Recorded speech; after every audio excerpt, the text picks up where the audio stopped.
Jason Kidd is out as coach of the Milwaukee Bucks, and while that may catch some casual fans of the NBA off guard and make some of the old boys network of the NBA unhappy, it was the right move. This team was stagnant. He is not a good in-game coach. They needed a change. The question is, what should that change be? So we polled you, the viewers, and said, hey, who do you want to see as the next coach of the Milwaukee Bucks? 42% of you said David Fizdale, who had been let go by the Memphis Grizzlies. But remember, this was a guy who was with the Miami Heat through their championship years. The players loved him. He only got in trouble in Memphis, frankly, because he was trying to change the culture, and there were just too many forces aligned against him. I think he'd be the best choice.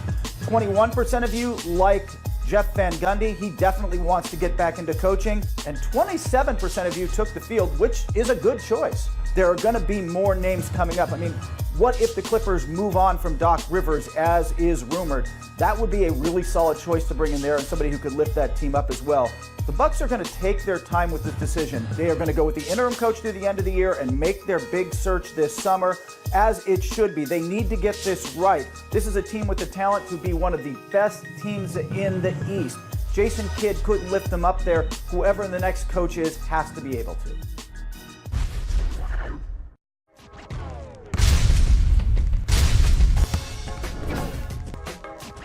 I'm excited because I love the dunk contest, and this year's one has real potential. I feel like we say that every year, and then it always lets us down, or almost always. But this year, there are some high flyers in the dunk contest, and we're curious who you thought would win. So we asked you in a Twitter poll, and you really don't know either. It was almost a three-way dead heat between Aaron Gordon, Dennis Smith Jr., and Larry Nance Jr., and with good reason. I mean, look, we know Aaron Gordon can do this. We've seen it in this competition before.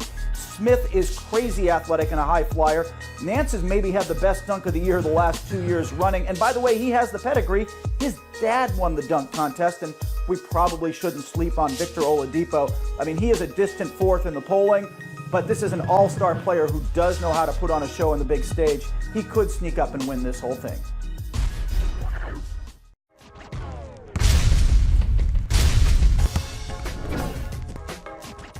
The Houston Rockets got James Harden back, and with that, they are climbing back up the Pro Basketball Talk power rankings. They are number 2 this week, and they had an upset of the number 1 team, Golden State, but I still just can't put them ahead of the Warriors yet in the overall standings. Still, Houston is back to being the second best team in the NBA. They look like the one team with a genuine shot against the Warriors.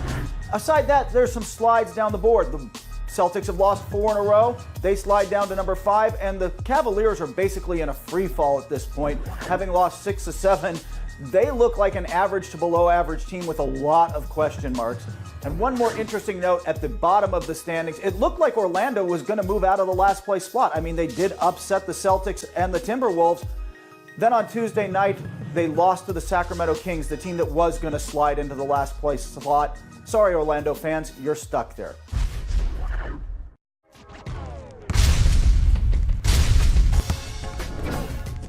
It would be easy to write off this recent Cavaliers slump because, well, we've seen this movie before, right? I mean, they've had a malaise in the middle of the last couple of seasons.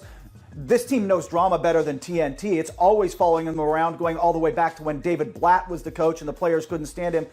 But yet, this year feels different, doesn't it? It's not just because LeBron's looming free agency either. In the past, the Cavaliers were able to kind of focus with their talent and overcome everything.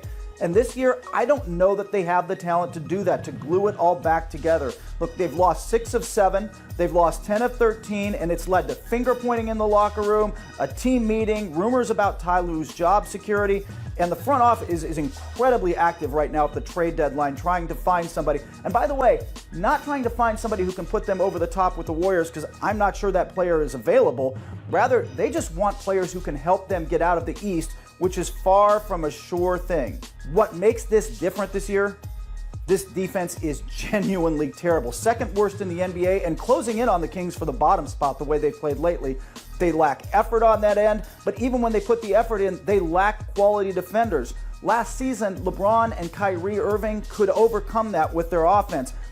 Even in the playoffs, their defense was okay, but the offense was so spectacular nobody really noticed.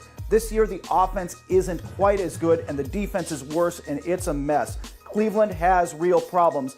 In the past, They were able to glue everything together, focus, make it work for a short stint, and they've been to the finals 3 straight years. But this year, it's going to take some industrial strength glue and a couple more players to even get out of the East.